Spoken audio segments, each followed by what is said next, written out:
Good morning, good afternoon, good evening, everyone. Thank you. Thank you so much for joining me in this discussion focusing on the sixth chapter of the book, Jesus in Our Days.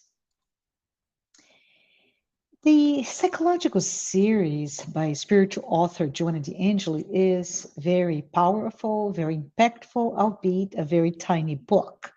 I am honored to be here to present some of the main ideas found in this book. And the intent of this live talk is to discuss the insightful messages contained in the very first book of a series of 17 other books. So, Jesus in Our Days, as I said before, it's a small book. It was authored by Joanna de Angelis in collaboration with Divaldo Pereira Franco. We review it on a weekly basis, and each chapter contains a different topic. And as we read it, as we discuss it, we reach a slightly more nuanced perspective about Jesus. So, as we dive into his teachings, I am so excited to confirm that I am taken by how those teachings continue to touch me, and I hope touch you as well. Joanna de Angelis presents this idea of an uncrucified Jesus. So let's take Jesus out of the cross and welcome him in our lives so that we can use his teaching, his example, as he went through the different challenges in his life and use that as our guidelines. So here's my invitation for you to continue to look for answers in his therapeutic teachings and find health, peace, and happiness. So, as you can see here in the table of contents, we have 20 chapters to talk, and we are today on the sixth, Jesus and Honor. So, let's go ahead and get started. So when we talk about the first area of this chapter, which is I call it, those are my words, inner guide, right? And we're trying to understand, what does it mean, this inner guide? And words that come to our mind circle around, of course, honor, judgment, conscience, and later on in the chapter, the concept of a universal family. One of the things that I love to do when I'm starting to study a subject is to understand the root of the main concept or word. In this case, if you look into the dictionary definition of honor, we have several words associated with it. So, what are they? Well, high respect, great esteem. If you Google it, it says, for example, oh, this portrait of this man hangs in the place of honor, the spotlight. So some of the words associated are distinction, privilege, glory, tribute, cachet, prestige, fame, merit, credit, importance, respect, right? Another definition, which I believe is much closer to the topic at hand, is the adherence to what is right. In the dictionary, it says what is right or what is conventional standard or norm of conduct. So let's, if we break it down, I'm going to focus to what is right and maybe not a convention standard normalized conduct. But anyways, one example of how the dictionary brings that is that I must, as a matter of honor, avoid dishonesty, for example. The words that start to circle around this concept of honor that we're going to talk more today are integrity, honesty, uprightness, ethics, morality, principles, righteousness, rectitude, virtue, goodness, fairness, justness, dependability, faithfulness, fidelity. So I love those words because if we keep those in our the back of our minds, we're going to see that it all makes sense when we talk about Jesus in our days as it relates to honor. So, an example of a phrase, again, you can easily Google it, is, for example, such as fulfill an obligation or keep an agreement, which should be make sure the franchisees honor the terms of agreement. So, it's that fidelity to a promise brought forth. So, in summary, the main message of this chapter is about right, to do what is right, and the courage that it takes to do it right. When you do this, you're honoring that promise to follow a certain guideline. And I say this is especially important when it may not be convenient or easy, or in other words, when it's otherwise, it is hard to do the right thing, especially in an environment when the wrong attitude is the accepted one. So I have several examples that come to my mind when I think about it, when I read the chapter. But one in particular was somebody that I greatly, greatly admire, Nelson Mandela. So, in a nutshell, Nelson Mandela spent 27 years in prison and later became the president of a country, of a nation that was ravaged by racism, South Africa. But it really takes a moment to realize how and why is Nelson Mandela, the South African president, demonstrated he was, first of all, so much more memorable. So many leaders in the world, historically speaking, could come to my mind. Why is he the one? And why is he an example of honor? Well, first of all, he went beyond being a man that was fighting for racial equality. Check. He was beyond someone who was jailed, tortured for his belief, right? Many others did that, but he left and led the country like others. And beyond that, he also was I believe, the only African leader to capture at the colonial time the attention of the world as he did that.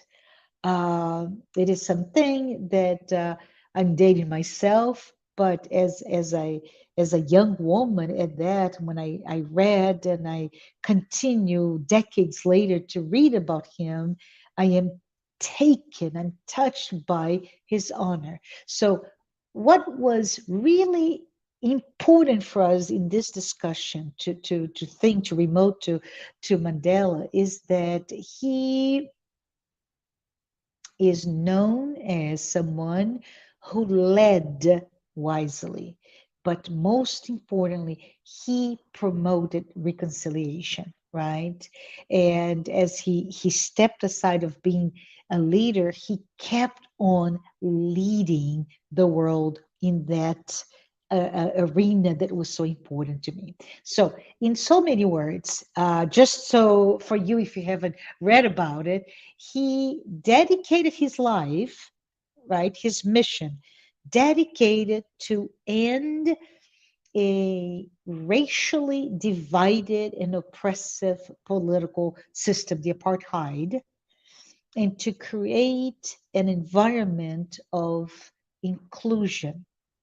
Ha, right? So there was a really divisive environment, and he wanted to promote the end of that by creating inclusion. How did you do that? Well, early on in the 50s, he led the African National Congress campaign, a nonviolent campaign against a minority rule in the country. Okay, beautiful. Then he led an armed struggle against the system. Oh, not so easy, right? Then he was captured. Then, against the advice of all his lawyers, he was a lawyer, right? So he gave his own appeal to as he was tried, and he detailed the reason for his action was that a system that degraded life, that was inhumane, and he kept talking. I'm justified to promote this conflict or this violent, this armed wing of ANC because he wanted a free democratic society where all people are treated equally. Well, didn't work.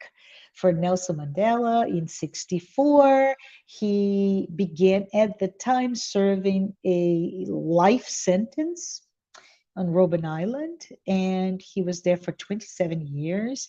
But while he was tucked away in prison, suffering, being tortured, he became an icon of what it is, the injustice of that system. And he became that global face of a movement that became beyond Robben Island, beyond South Africa, became a global struggles. So, long story short, he is freed.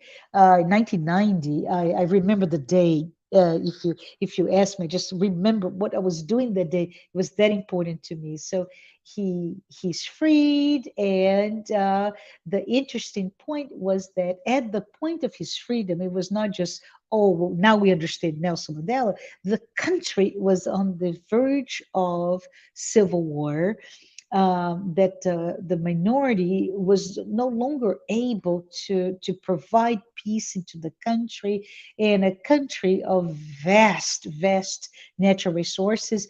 They were leading with oppression, poverty, and there was just so much chaos. So he becomes a president, 1994, so 4 years later. And what does he do? What does he do? And that's what we're talking here about honor. He calls for reconciliation. He calls for forgiveness. He calls for each person that was a victim of a crime to look at the person that was the perpetrator of that crime and reach a moment of forgiveness to break the bounds of so much hatred. And he did what was not convenient for so many, but it was as effective as he can. He went back to his mission, which was to bring an inclusive, and that inclusion means, if you're talking about race, roughly speaking, black and white, right? The two different races there. So let's go back to Jesus in honor. As we go through the chapter, we're confronted with the idea of similar, right? Of how to be to have this courage to do what's right, despite a normalized behavior, perhaps that is not that goes against to what is right. And we're confronted with the idea of integrity being integral, right? To be whole, to be one with who you are, who you want to be, and how Jesus, as our model, he exemplified that, how he demonstrated being exactly that as an integral being. And first thing that we need to remember was that, yeah, Jesus was Jesus. He was so much better than us. Well, his psychic structure, and we talked about the psychological structure, was one that exemplified perfect oneness, right? So he was integral. He was completely embedded with the mission, the task, the goal, the objective that he came to fulfill when he was born. So I stop here to ask you, to ask myself, to reflect upon, right? Are we in sync with the tasks that we have come to fulfill, with our mission in life? Do we even know what that is? Do we even recognize what is that the individual task? Well, this is something that we'll keep exploring as we dive deep into the teachings found in the psychological series by Joanna de Angelis. If we think about it, because Jesus had that perfect alignment, he was completely 100% aware of what Joanna calls the fundamental laws of life.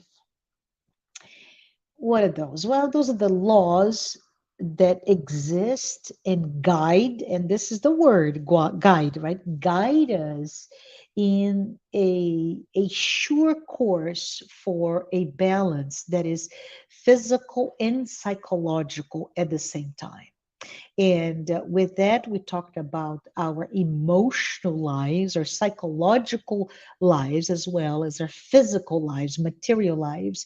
And once we are able to completely balance how we feel when we're in touch with our emotions and our sentiments, and how we live life in this corporeal existence, then we achieve something pretty cool.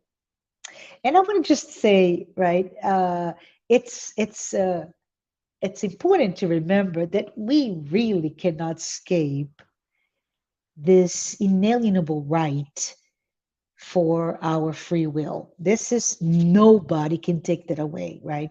And it is upon us with the free will to to really choose to follow those guidelines, that laws of life, or to break free or try, attempt to break free from what those laws of life will be applicable to us. We have the freedom to do it.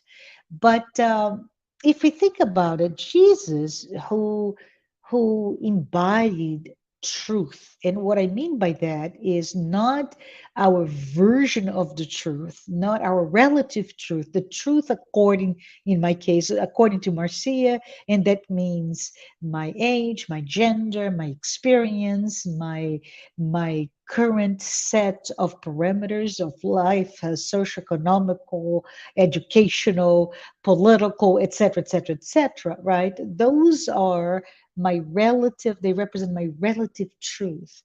Jesus was the expression, the embodiment of the truth, capital T, because it was the absolute truth. So, as that embodiment of truth, how does he do that? How does he come in contact so many years ago? Well, first of all, he does not come to you and say, I am the truth, and you have to be me or follow me. No, he never overwhelmed anyone, even though he was a superior being. He did not impose anything because he respected the free will and the individuality that we all have, right?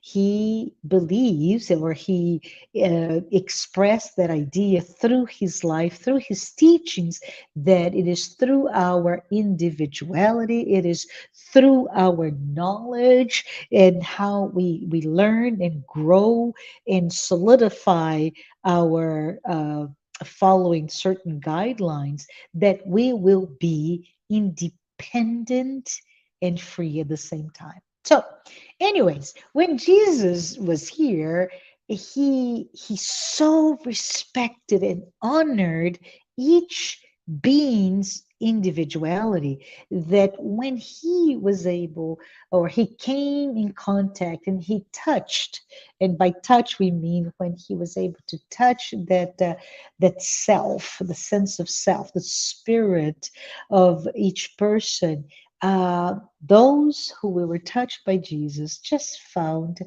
a sense of peace, a sense of freedom to choose to follow him. So it is really cool to me to know that Jesus knew, he, not me, how to exactly awaken the others, the each individual's latent ability, and he knew exactly how to channel that talent for a purpose so that he or she can reach a complete sense of happiness and fulfillment. How about that? I love that. I love that sense. As a parent, right? This is exactly what we want for our children. How can I see so much potential. What do I have to do to respect, not overwhelm, but awaken those capabilities, the potentiality of that young baby or toddler or child or adolescent into their fulfillment, a sense of fulfillment and happiness.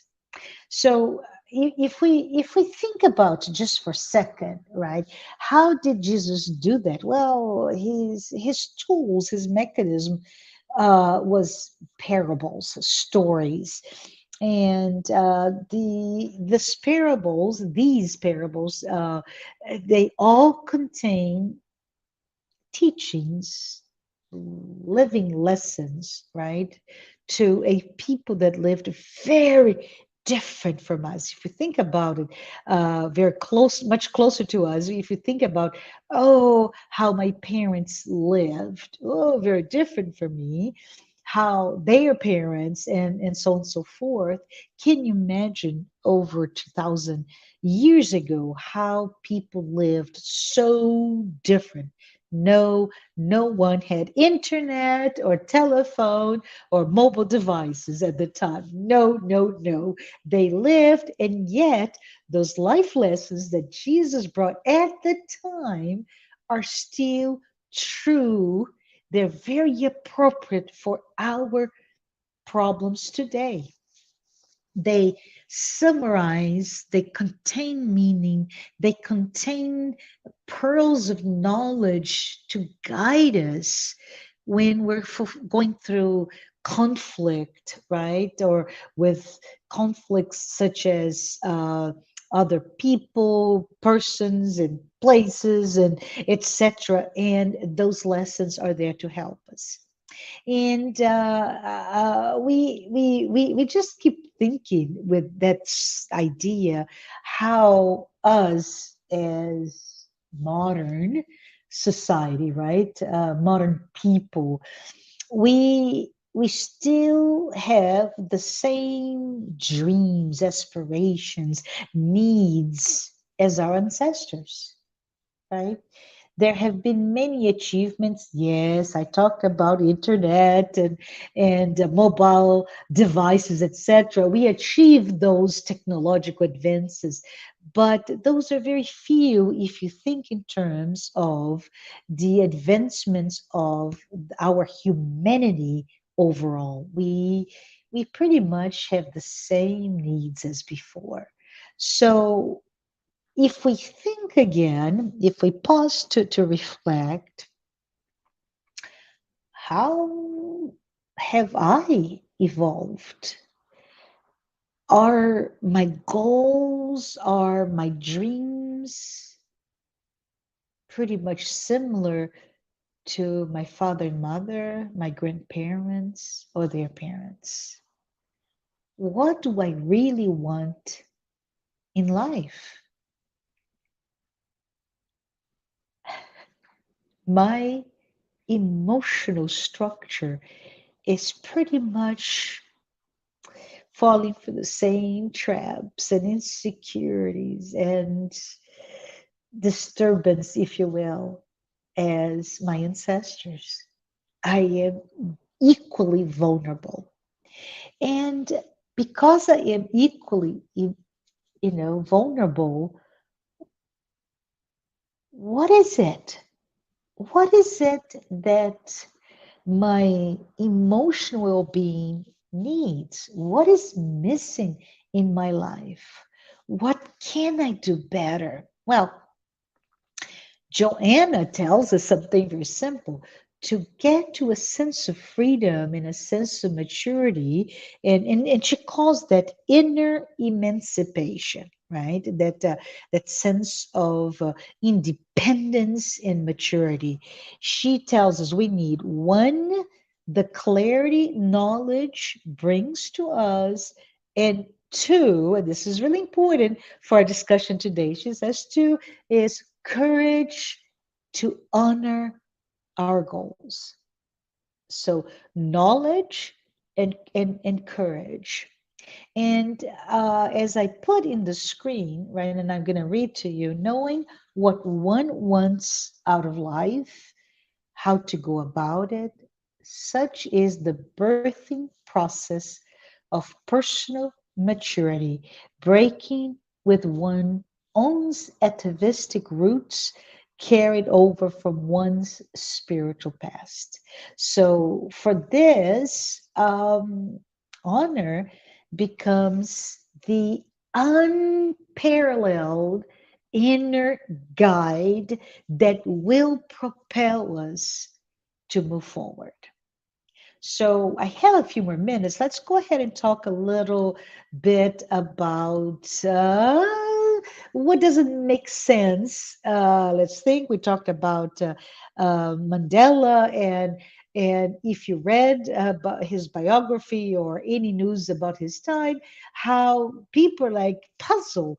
Mandela, why you're not just shifting what you had from one type of structure to exactly the opposite. And he said, that's not my mission. Well, one of the most controversial notes in the Bible was when Jesus um, had to break the ties with his own family, right? He he had to demonstrate courage and honor to his mission.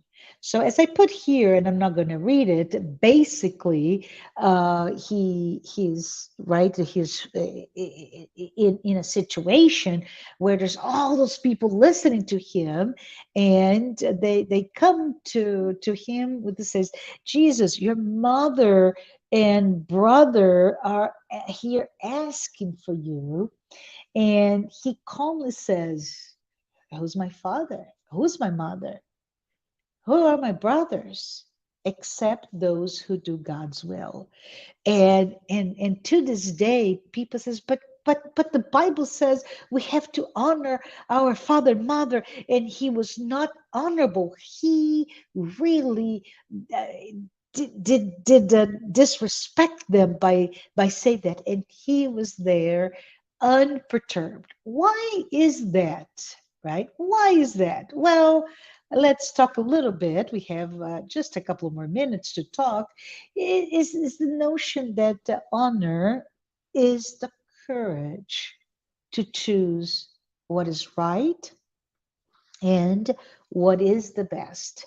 So let's think about it. If Jesus even hesitated between those, his family, who, and not just his family, but in this case, we're talking about his family, those who wanted to hold him back and those who needed him, those who needed his lessons, he would have been an utter and horrible, terrible failure to the objectives.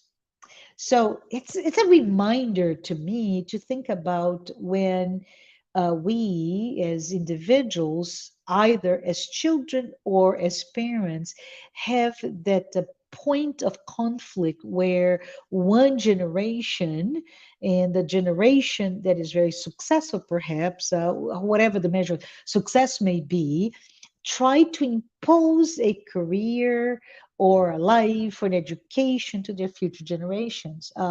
I can talk about perhaps arranged marriages, and part of the world still follows that, or you have to go to this school versus that school. You have to take do this career versus that career, and that's that imposition that the norms of the time were trying to do to him, and he simply had the courage to say no. And because of this, because of the ultimate truth, and for him being so completely in tune with his goals, there was no disrespect toward his family members.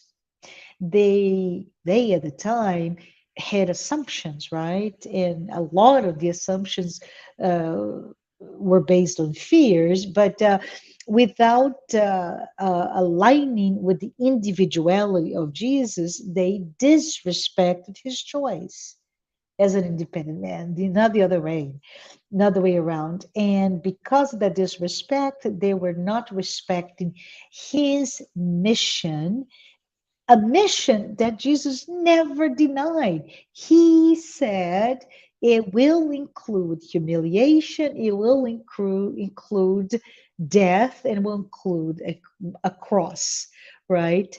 But his honor, his fidelity, his commitment, his courage led him to carry on, and he carried on living a life that a public life that we see, with many struggles, and an environment that was quite hostile for him. And yet he had come to break down the barriers of that society, right? He fought, he wrestled against a culture of a society that was, based on slavery, based on caste, based on so many things, and he came to bring the real freedom, and he used honor. And I remember, if you have a chance, if you haven't read about it or been to Florence, it's the Accademia in Florence. There's a roll of sculptures that Michelangelo, our great Michelangelo of the Sistine Chapel, right? He started to work with pieces of marble, and those are called the slaves, and they're right there before you see, in the front of you when you enter the museum, the masterpiece David. You see those half finished. They're not, some of them are just incipient in the moments where he chisels away, and inside of that block of marble is what he calls the slave, trying to break free from the marble. It's absolutely a thing of beauty to me, and I see that, and Joanna alludes to the same imagery, where 2,000 years, Jesus using his chisel, his honor as his chisel, and the duty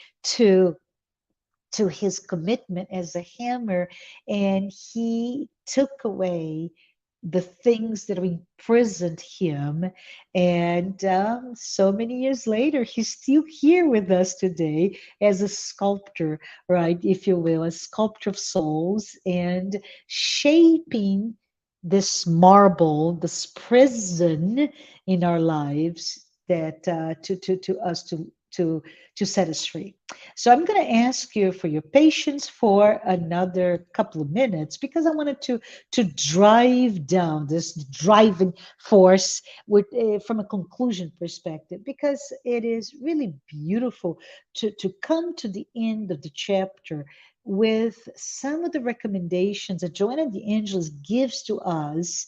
And she says that our sense of honor should really be molded on Jesus' honor. Yeah, Joan, I got this. But for that, she says, if our decision, your decision, our decision is to choose happiness, we should then have the courage, enough courage to break free with being complacent, to break free from traditions or norms. And I prefer to say norm because sometimes non-traditional behaviors are still normalized to us. So to break free from that. So she says, happiness and courage are our driving force for that. And she continues with her recommendations on how to achieve them. And she says, go within, go within and scrutinize your conscience, your inner guide, those laws of life, right? And go and find out what you really want, what is best for you, and how to get it. So, as she concludes, she says, our liberation, our freedom will be total when we get to it. And she even says, you will be different when you break free from any shackles, any bonds that we try to sometimes to break free, but you do from a short-sighted view, right? I don't know. I'm suffering right now, and I want to break free from the suffering, and I get caught in even worse situations because we believe we're looking at things very myopically speaking, right? Very short-sighted. And somebody mentioned to me, and I don't know if this is a good example or not, but somebody was saying it is somebody who's suffering commits suicide. And as we know, as the immortal beings, the consequences of that are even more suffering. So let's just be very careful in terms of that longevity, that long-term view of what it is, and break free once you go through that analysis in our conscience as our inner guide to what it is that we came here for. So Jesus as our model, Jesus as our guide, he provides so much, and to me it's such an honor to find that this inner guide, Jesus, to teach us about the fundamentals, right? The very basic knowledge that we have to have for life. And it's a life not only to be lived, to be survived, but a life that will push us to break free from all the shackles of anything that is holding us back. And when we do this, we will be able to proceed, we'll be able to press on. So, in so many words, Joanna concludes the chapter that she said, if you do this, my friend, and I can think of her talking to me, if you do this, Marcia, you will never be the same. You will never need to repeat your old patterns or old thoughts and behaviors that kept you in your prisons, right? So with that, I say thank you. Thank you for being with me today. Thank you for spending extra minutes with me so that we can conclude this chapter. And next week, we will return. And we return with discussion on Jesus and justice. And those chapters, they build upon each other, right? They're independent topics, but they really build upon each other. So when we talk about justice, we'll remote to some of the things that we talked already, especially this one, this idea of honor and fidelity and commitment to a mission, to a goal. And it is really a gem of a chapter. So I hope you're going to be here with me so that we can discuss it together. Thank you so very much. Have a wonderful time. Bye bye.